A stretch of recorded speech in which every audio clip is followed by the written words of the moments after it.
Olá, tudo bem? Bem-vindos a mais uma aula aqui no nosso canal. Hoje trataremos sobre auditoria governamental.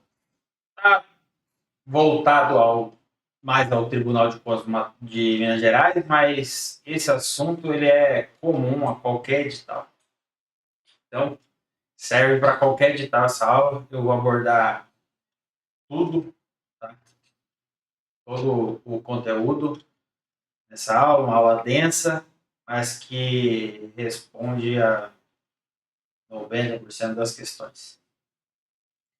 Meu nome é Gustavo Sidney e se você gostar desse canal e dessa aula, já dá um like e se inscreva e ative aí. Muito obrigado, você que está aqui assistindo. Vamos começar nossa aula então, auditoria governamental.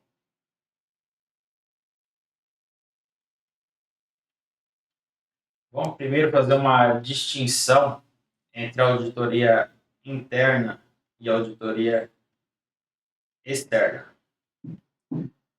A auditoria interna é voltada para grande parte das vezes para empresas e ela tem algumas peculiaridades em relação à auditoria externa, porque a auditoria interna ela é basicamente vinculada à gestão daquela entidade, né? Ou seja, ela é um pouco atrelada, né?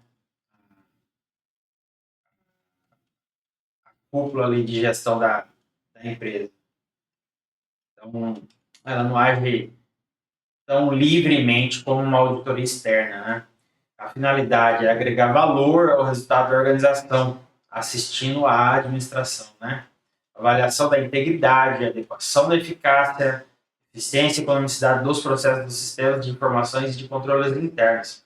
Ou seja, a auditoria interna tem como objetivo avaliar a integridade e adequação, examinar a eficácia, né? Eficiência, economicidade e gerenciamento de riscos. Ela é voltada aos processos da entidade. Ela não tem um foco assim como de auditar contas, por exemplo. Ela tem uma pegada mais de eficiência, de controle dos processos internos da entidade. Tá? A função dela assessorar a gestão com foco na melhoria contínua, ciclo PDCA, né?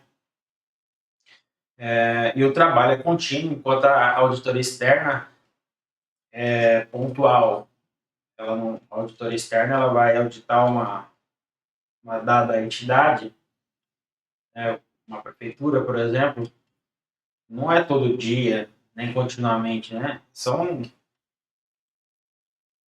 em cima de fatores que justificam aquela auditoria, né? Já a interna não, ela é contínua todo dia. Isso aí vai ficar mais claro quando a gente entrar nos assuntos de auditoria em si. Quanto à auditoria externa, aumentar o grau de confiança nas demonstrações contábeis, mediante a expressão de uma opinião. Como a gente disse ali, a interna tem foco nos processos, né, na otimização desses processos, no controle de economicidade, de eficiência. A externa é mais para saber, cara a crachá, né, se o que está sendo dito ali, naqueles relatórios contábeis, as demonstrações contábeis que o órgão entregou, é compatível, é condizente com as normas, com o padrão que se espera, né? Então, já começa aí a grande diferença entre a auditoria interna e externa. Como o nosso foco é controle externo, aqui para a gente só interessa isso, né? De auditoria interna, né? É saber o que cada uma fala, porque o resto é externo, né? Porque é inerente à nossa profissão de auditoria, né? Auditor de controle externo. As características, né, da auditoria externa. É externo organização. É por isso que ela é chamada de controle externo. Tem muita gente que tem dúvida, mas por que é controle externo, né? É um controle feito fora da entidade, né? Por exemplo, o auditor é vinculado ao Tribunal de Contas, mas ele vai fazer uma auditoria externamente, fora do tribunal. Ele vai lá na prefeitura, auditar a prefeitura, vai verificar o andamento de uma obra, de um contrato, externamente ao órgão que ele é vinculado. Quanto à auditoria interna, ele faz uma auditoria dentro do próprio órgão ao qual ele é vinculado. Entendeu bem a diferença? Então, externa organização profissional é independente, né? A função dele é opinar sobre as demonstrações contábeis com foco em demonstrações contábeis, a ausência de distorções relevantes e o trabalho é periódico, anual, semestral, enquanto a auditoria interna é contínua. Né? O objetivo é expressar uma opinião sobre as demonstrações financeiras estão livres de distorções relevantes. Né? Enquanto a auditoria externa ela avalia a integridade, a adequação, a eficiência, a eficácia, a unicidade, o gerenciamento de riscos, ela é contínua, né? Ela é vinculada ao próprio órgão onde ela está fazendo. A externa é desvinculada do órgão, ela é externa ao órgão que ela está fazendo a auditoria. O objetivo dela é emitir uma opinião, né? Uma opinião, não é uma sentença, uma opinião, se aquelas demonstrações que o órgão apresentou são condizentes com as normas de auditoria, né? Com as normas, os padrões que são necessários de apresentação ali das demonstrações financeiras, contábeis. Então, instrumentos de fiscalização do Tribunal de Contas. Vale ressaltar que, por simetria, tudo que vale para o Tribunal de Contas da União também vale para os tribunais de contas estaduais. Dito isso, a gente pode dizer que o Tribunal de Contas da União e o Tribunal de Contas dos estados ou do município são basicamente o mesmo tipo de órgão, com algumas diferenciações, dito que o Tribunal de Contas da União vai tratar de verbas federais e os tribunais de contas do Estado de verbas estaduais. Eles podem trabalhar concomitantemente, pois se eu tenho uma verba federal e essa verba federal é repassada ao Estado e executada pelo Estado, então os dois tribunais vão trabalhar juntos. Tanto o Tribunal de Contas da União como o Tribunal de Contas do Estado vão ser responsáveis solidários contra a aplicação dessa verba e a auditoria dessa verba. Então, tem que ficar claro que, apesar de ser bem separado, Tribunal de Contas da União, Tribunal de Contas do Estado, Tribunal de Contas do Município, quando tem verba concorrente, tanto de orçamento quanto de execução, passa pelos dois órgãos, os dois órgãos são responsáveis pela fiscalização da aplicação desse dinheiro. Dito isso, os instrumentos que os tribunais de contas utilizam para fiscalização são divididos em levantamento, auditoria, inspeção, acompanhamento e monitoramento. Cada um desses tem o seu período para começar e terminar e suas características, né? O instrumento nada mais é do que um meio técnico para realizar a fiscalização. O modo como o auditor vai agir frente a determinada demanda. Vamos lá. As normas de auditoria, né, são mais comuns aí.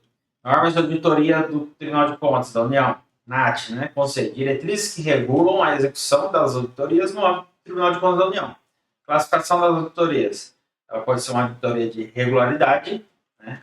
Dentro da auditoria de regularidade, a gente tem auditoria de conformidade ou contábil. E a auditoria profissional, operacional. A gente vai destrinchar bem cada uma dessas, para que ela serve e qual momento ela é usada.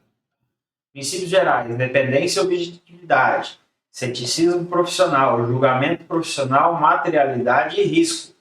A gente tem que ter em mente que cada um desses negócios aqui é uma questão de prova, tá? Frequentemente cobrado. Os princípios gerais de auditoria, que são independência, objetividade, ceticismo profissional. A gente vai destrinchar também bem certinho cada um deles, porque isso aqui são conceitos que, além de você ter que saber para entender o que a matéria em si, também é questão de prova você saber literalmente que cada uma dessas coisas aqui quer dizer. Organização estrutural. Nível 1, que são as ISAIs. As ISAIs são normas internacionais, tá? Que daí, quando se adaptam no Brasil, para o Brasil, elas começam a se chamar NBAC, normas brasileiras, né? Enquanto as IES, né, ISAIs são normas internacionais. Basicamente, são a mesma coisa, só que com adequação ao país, né, ao Brasil. Então, a gente tem ali, nível 1, ISAI, Declaração de Lima. Foi muito importante a Declaração de Lima, que foi ali que definiu bem bonitinho as diretrizes, né, de auditoria, como deve se proceder a auditoria, enfim. Também é muito cobrado em prova, depois a gente vai ver o que foi essa Declaração de Lima. As ISAIs de nível 2, que são pré-requisitos das entidades fiscalizadoras, entidades fiscalizadoras superiores. E o nível 3 são princípios fundamentais, né? São ISAIs 100, 200, 300, 400. Nível 4 são diretrizes operacionais. Então você vê aí que cada nomenclatura aqui é o que diz corresponde sobre o assunto que elas falam, né? Auditoria financeira, auditoria profissional, vai ver os 3S, né? Mais efetividade, eficiência, economicidade, eficácia e efetividade. A gente vai ver uma está dentro da outra. Tá? Normas brasileiras de auditoria do setor público, BASP, que são as traduções das ISAIs, tá? É a mesma coisa, às vezes você está com dúvida aí, o que é isso, o que é ISAI, o que é BASP, tudo a mesma coisa. Só que uma é traduzida, a NBASP é traduzida, né, para o Brasil. Planejamento de auditoria, que é um dos grandes tópicos das matérias de quando se cobra a auditoria, né, que é o planejamento da auditoria. As fases da auditoria. A gente começa pelo planejamento, depois vai para a execução, depois vai para o relatório e depois o monitoramento. E atenção aqui para o SEBRAS, o planejamento não é isolado, processo dinâmico, contínuo e iterativo. Isso aqui você tem que pôr na sua cabeça, porque isso aqui é um negócio que cai muito, você saber isso aqui. O SEBRAS cobra demais isso aqui. As questões geralmente vêm dizendo que o planejamento vem antes da execução e termina com a execução, né? E não é verdade. O planejamento ele começa desde antes de você, quando você está começando propriamente a planejar aquela auditoria, até a fase de monitoramento. E ela não é fixa, não é rígida, ela é mutável, ela se adequa a cada fase. Entendeu? Então ela não termina e não começa em determinada fase, ela é iterativa, dinâmica e contínua, desde o planejamento ao monitoramento, e ela retroage de forma infinita.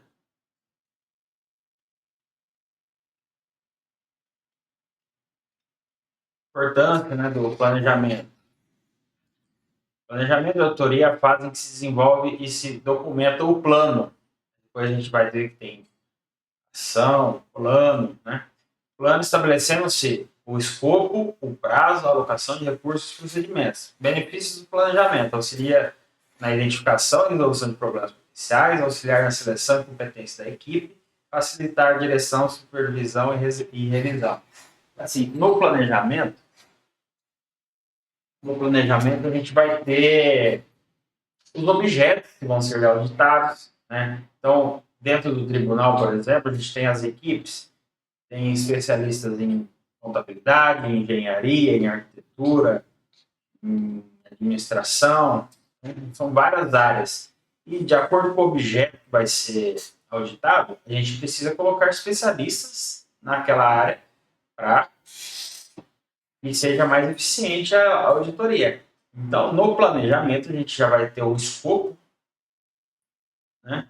Que vai ser o que é o escopo? O escopo é o corpo da auditoria, o que vai ser auditado, como vai ser auditado e tal. E ali a gente já consegue alocar, né, a mão de obra, alocar qual experiência que a gente precisa, qual auditor que a gente precisa ali. Então, já no planejamento a gente já define isso. Quem que vai auditar, né? Então, estrutura do planejamento, né?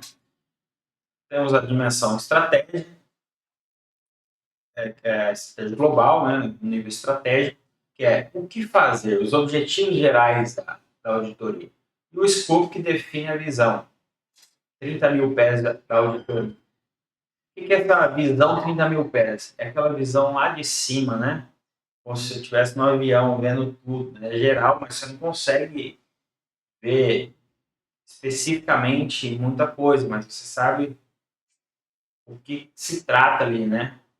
Uma visão de cima, visão de 30 mil pés, sei lá, você tá olhando aquela coisa toda lá, mas você não consegue identificar um a um o que é, mas você consegue ter uma ideia geral do assunto.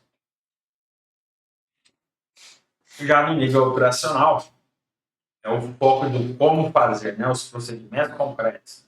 Escopo, define visão 100 metros, pronto para executar 100 metros. Para falar 30 mil metros, agora a gente já está 100 metros. Aqui embaixo já conseguimos ver tudo, a olho nu, né? O objeto pronto para executar. Vamos definir o que seria então a estratégia global da auditoria, nível 30 mil pés. A estratégia global é uma estratégia macro do planejamento de auditoria. Define o que será auditado, por que será auditado, com quanto tempo e como será organizado o trabalho. Analogia: se a auditoria fosse uma viagem, a estratégia global: vou viajar para Portugal em outubro com um orçamento de 10 mil. É macro. Você sabe que você vai para Portugal, você sabe que você vai em outubro, você sabe que você tem 10 mil para gastar. Mas você não sabe se você vai de navio ou se você vai de avião.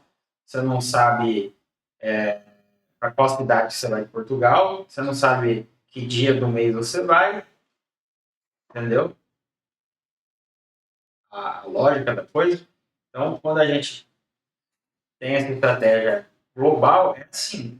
Agora, já quando a gente formulou o plano da auditoria, aí sim a gente já sabe como a gente vai, onde a gente vai ficar.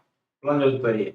Vou pegar um voo da TAP de 14 horas, o hotel vai ser em Lisboa, o dia 1 eu vou no museu, o dia 2 eu vou pra praia. Já é micro, entendeu? Já como você vai desenvolver a viagem. Diferença entre estratégia global versus o plano de auditoria. Estratégia global, nível estratégico, macro. O quê? Por quê? Essas são as perguntas. A auditoria, ela trabalha muito em cima de perguntas. Você faz a pergunta e aí sim, na auditoria, você busca a resposta. Então, o quê? Por quê? Auditar receita, risco alto, 530 horas. Já o plano, nível operacional, que é micro, né? Como mais quanto, né? Teste, 50 lançamentos, confirmar 20 clientes. Então, basicamente isso. Estratégia macro, plano, determinação do escopo. Conceito. O escopo define o alcance e limite do trabalho de auditoria. Toda auditoria ela tem que ter bem limitado o que você vai fazer. Ela não pode ser genérica, vou lá e vou caçar alguma coisa para ela. Não. Você já vai com o objetivo de responder as perguntas que você vai formular na fase de planejamento. Por exemplo, as planilhas de estoque estão compatíveis com o estoque real? Uma pergunta. Planejamento. Lá no meu escopo, eu vou definir ali, né? Já definindo que eu vou auditar o estoque daquela entidade, para ver se batem com sistemas informatizados. É um tipo de plano já com a determinação do escopo. Né? Elementos da estratégia global. O planejamento analisa 5 elementos principais para determinar o escopo apropriado da auditoria. Parte 1. Elementos. Elemento A. Identificar características do trabalho. A natureza da identidade, o objeto, restrições, ambiente regulatório. Então, eu tenho que saber, conhecer a empresa, a entidade.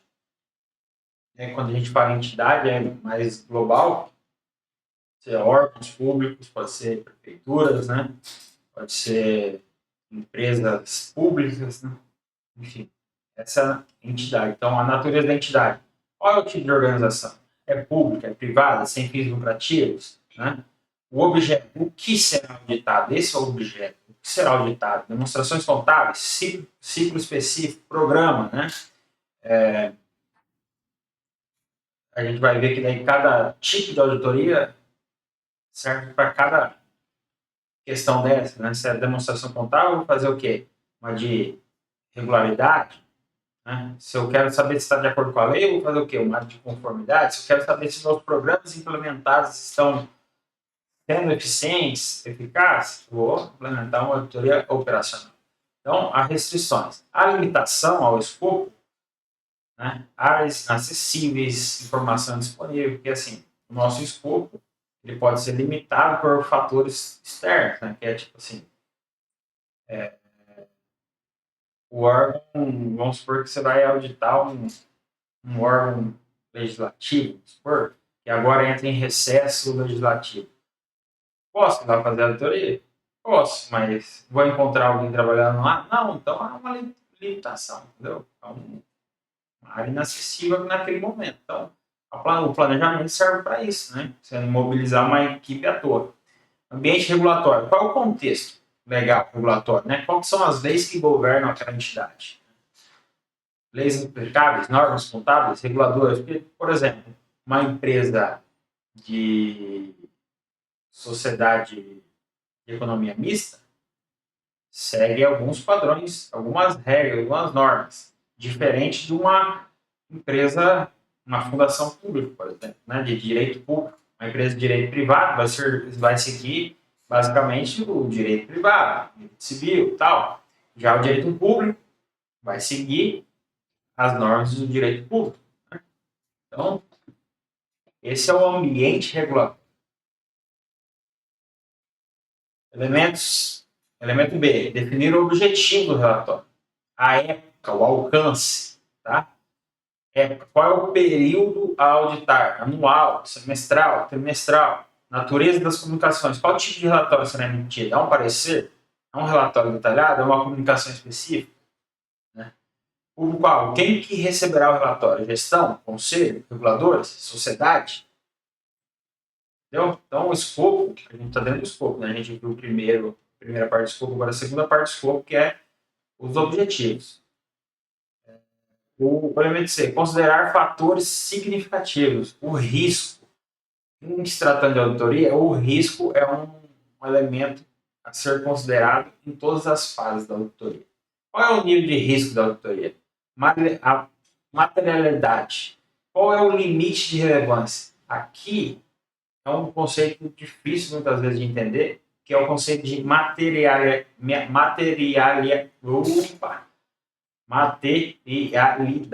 Materialidade. O que seria materialidade?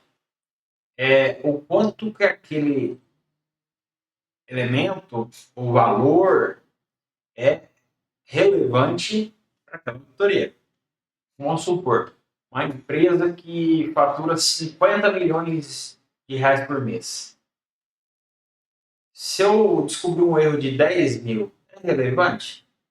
Não. Então, não tem materialidade um erro de 10 mil. Agora, uma empresa que fatura 50 mil por mês, eu tenho um erro de 10 mil, é relevante? É. Então, esse já tem uma materialidade suficiente para ser levado em consideração. Entendeu? O conceito aí de materialidade é o quanto que aquela coisa a ser achado ali é relevante na nossa auditoria. Então, conhecimento anterior, auditorias anteriores, qual foi o resultado? O histórico é muito importante, porque se eu já tenho um histórico de auditorias, eu já sei como essa empresa se comporta, né? Ou qual era a situação dela naquela época que foi feita a auditoria. Tudo isso é levar em consideração. Mudanças significativas, né? Houve mudança, né? Trocou a gestão da empresa, a empresa foi vendida ou não, trocou o diretor, colocou um CEO novo, implementou um novo sistema operacional. Isso, se levar em consideração, fica dentro do escopo. Parte 3, considerar resultados,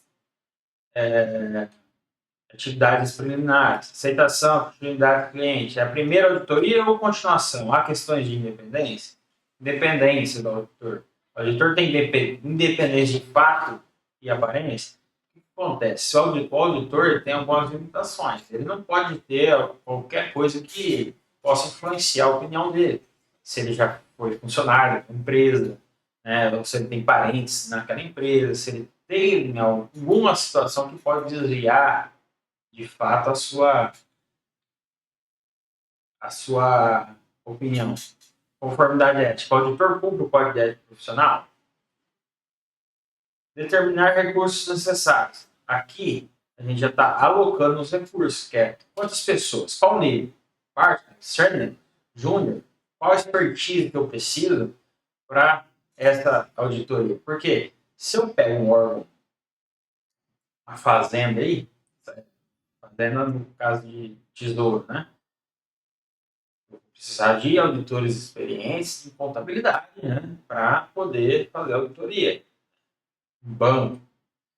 Agora, se eu pego um órgão que é voltado a programas de políticas públicas, eu vou precisar de um outro tipo de auditoria, um outro tipo de expertise, né? Alguém que tenha mais contato com programas públicos, fazer uma auditoria operacional.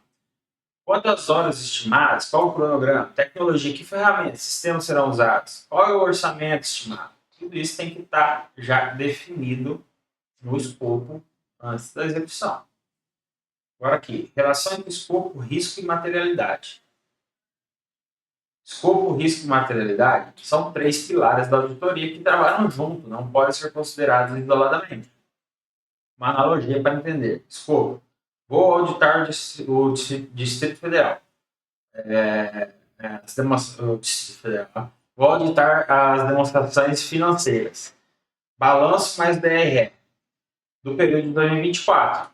Os ciclos de receita e despesa e os ciclos exclusos são os investimentos.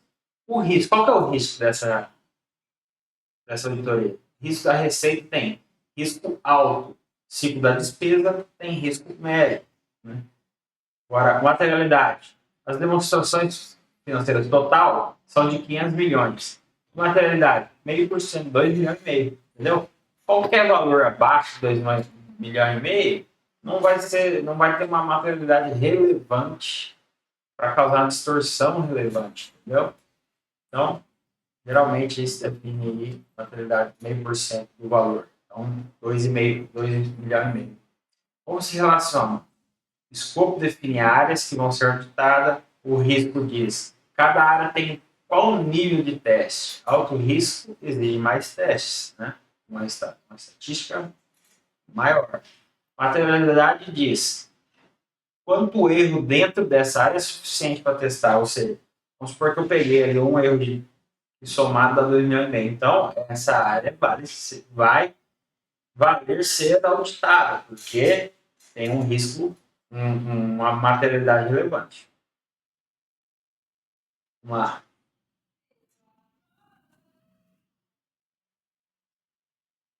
Perímetro do trabalho. Escopo é o perímetro, alcance e limite. Né?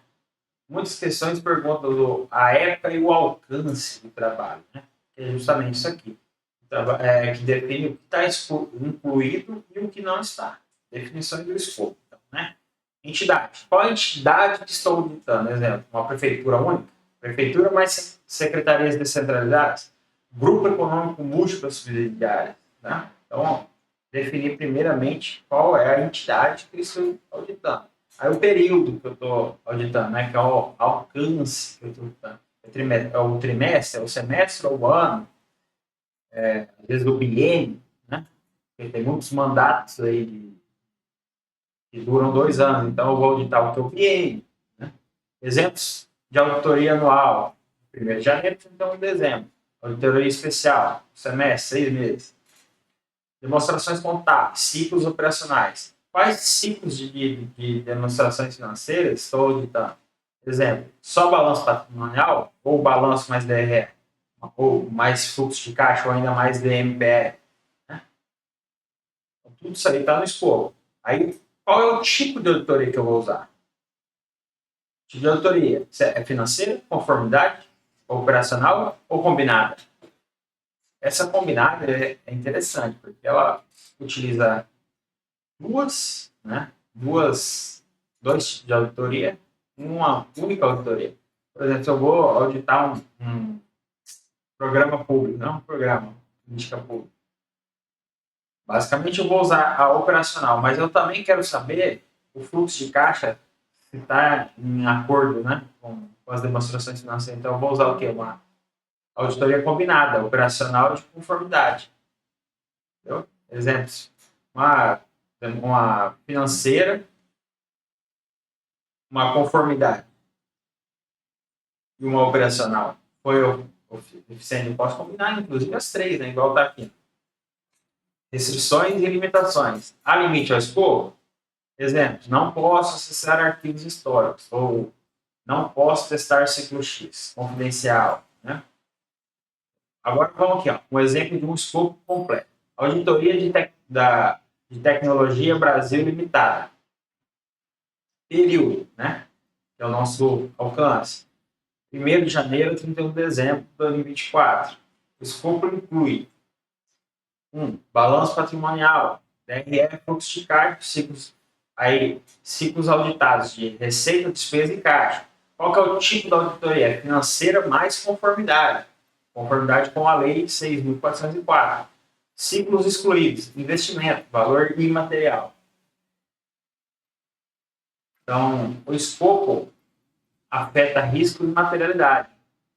Um escopo amplo é igual, o risco pode ser maior. A materialidade precisa ser recalculada. Agora, um escopo limitado, eu tenho um risco menor, né, porque eu tenho um controle maior e a materialidade é mais clara. Vamos então agora ao conceito de risco.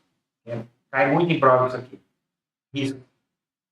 A probabilidade e impacto de erro. Né? Risco é a possibilidade que determinado ciclo ou saldo contenha erro relevante, afetando a opinião da auditoria. O que seria isso, erro relevante? O risco do auditor emitir uma opinião que contenha um erro. Esse erro é relevante para o resultado da auditoria. Tá? Então, qual que é a forma do risco da auditoria? É o risco inerente, vezes o risco de controle, vezes o risco de detecção. Isso aqui é primordial você saber, inclusive, isso aqui é questão de discursiva, tá? Não dá mole para isso aqui. Risco inerente, risco de controle e risco de detecção. Vamos lá, a definição de cada um. Exemplo de risco inerente, né? A definição: risco que determinado ciclo tem potencial de conter erro, sem considerar a qualidade de controle. Inerente é aquele risco que está ali, ó. inerente àquele tipo de operação, né? Exemplo de risco inerente: ciclo de receita, fácil distorcer estimativa, julgamento, provisões estimativas subjetivas, investimento per value, né? Julgamento, transações partes relacionadas, um conflito de interesse, por exemplo, né? É intrínseco, inerente, significa que ele é intrínseco àquilo que está sendo auditado, né? Exemplos de baixo risco inerente: depreciação, é uma fórmula matemática, então a gente sabe que fórmulas são exatas. Se a fórmula está dizendo aquele número, você recalcula essa fórmula quantas vezes for preciso para você ter uma confirmação, e aí a gente tem aquele número é um risco baixo de estar errado, né?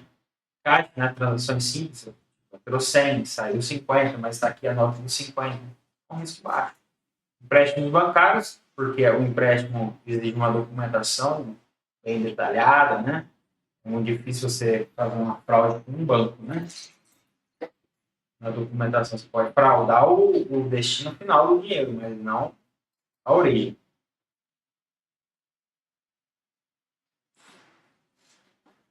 Esses são os riscos inerentes. Agora, e o risco de controle? Lembra que a fórmula do risco é risco inerente, risco de controle e risco de detecção. Então, vamos lá.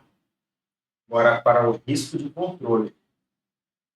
Definição: risco de controles internos falharem em prevenir ou detectar o erro. Isso é simples de entender, né? Eu tenho ali ferramentas de prevenção ao risco, mas essas ferramentas falharam. E é um risco que se tem, né? De equipamento falhar. Exemplo de risco de controle: o não ter controle já é um risco de controle. Controles existem, mas não são efetivos, né? É um controle que tem que ser feito manualmente, sem supervisão. O responsável pelo controle saiu e não botou nenhum substituto, né? O sistema de TI é novo, os controles não são testados, ele não sabe se funciona tudo bonitinho. Agora, e o risco de detecção? RDET, muito utilizado, né? Muito falado esse risco de detecção. Definição: risco que o auditor não detecte o erro dali existe. Exemplos: o auditor testa amostras muito pequenas, 5 transações em 10 mil. Né? Qual que é a chance dele detectar uma falha aí? Né? É mínima.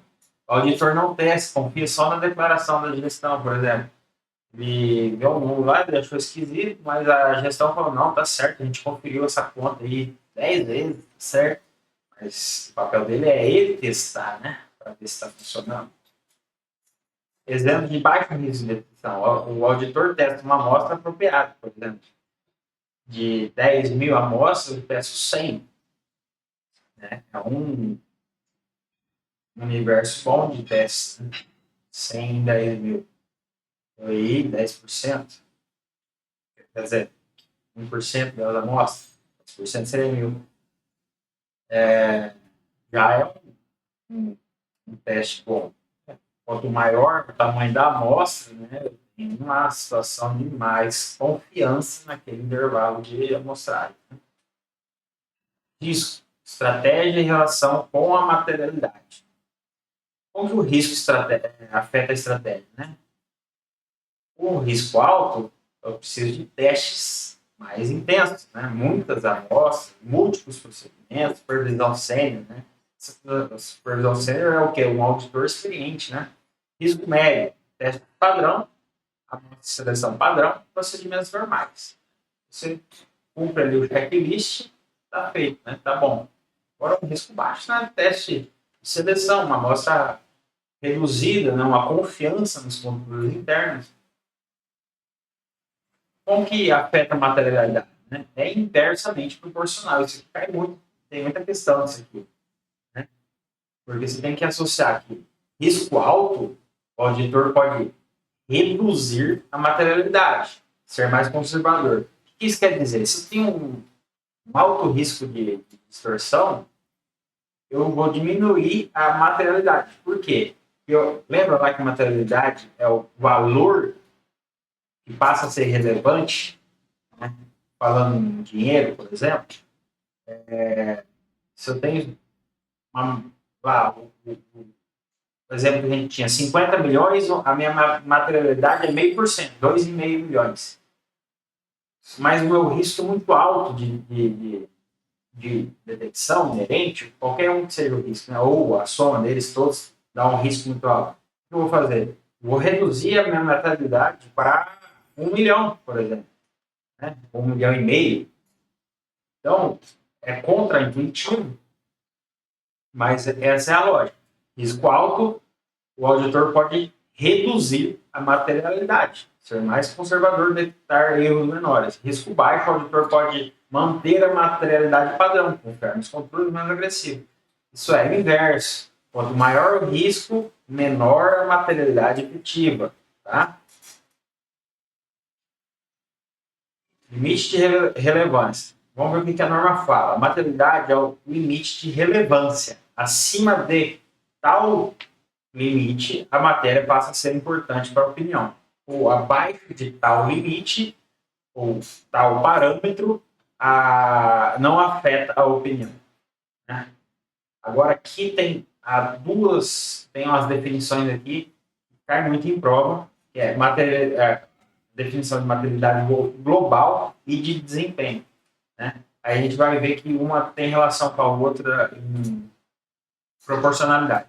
Definição da materialidade global, dita quantitativa, é o limite geral de relevância para toda a auditoria. Né? Como calcular? Escolhe a base, né? Receita, ou lucro, ou patrimônio, e aplica-se.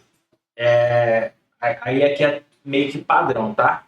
É 0,5%, mais ou menos 0,5% para o setor público e de 1 a 2% para o setor privado pequeno. Né? O resultado é igual à materialidade global em valores monetários. Exemplo, demonstração financeira de 100 milhões, a materialidade de 0,5% seriam 500 mil.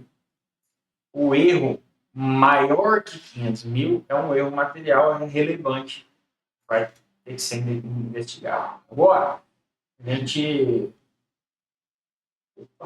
agora a gente pode falar em materialidade de desempenho. O que seria isso? Né? Limite mais baixo que a materialidade global usado no planejamento para testes detalhados, geralmente entre 50% e 75% da materialidade global. Se eu tenho a materialidade global de 500K, 500 mil que a gente calculou agora ali, a minha materialidade de desempenho vai ser 50% disso, 250 mil. O que isso quer dizer? Quer dizer que é o limite inferior, né? Para materialidade. A gente tem um limite superior, que seria os 500 mil, e o limite inferior, 250 mil. Materialidade de dimensão qualitativa. Limite não numérico, que a gente já vai falar no valor de percepção, né? Que considera o tipo de erro, não apenas o valor monetário. Exemplo, um erro de 10 mil, é pequeno o valor, mas viola uma lei de responsabilidade fiscal. Ela acaba se tornando material. Né? Por exemplo, enriquecimento ilícito. Né? Independente do valor, às vezes até um presente ali, geralmente no código de ética do órgão, tem lá que o servidor é proibido de receber presente, regalia, qualquer coisa assim. E geralmente estabelece um limite ali, por exemplo, R$90 para você receber um brinde. Então, o brinde não pode passar de R$90. Aí o cara te dá sei lá, um paletó da Brookfield, R$4.000. Né? O valor do órgão, por exemplo, no Tribunal de Contas, o auditor recebe um paletó de R$4.000. O orçamento, por exemplo, do órgão de Tribunal de Contas para gastos com funcionários, com servidores, aproximadamente 260 milhões por ano de folha de pagamento. R$4.000 faz falta? ou afeta alguma coisa, não afeta. Mas ele viola a lei de responsabilidade fiscal, a lei de improbidade, né?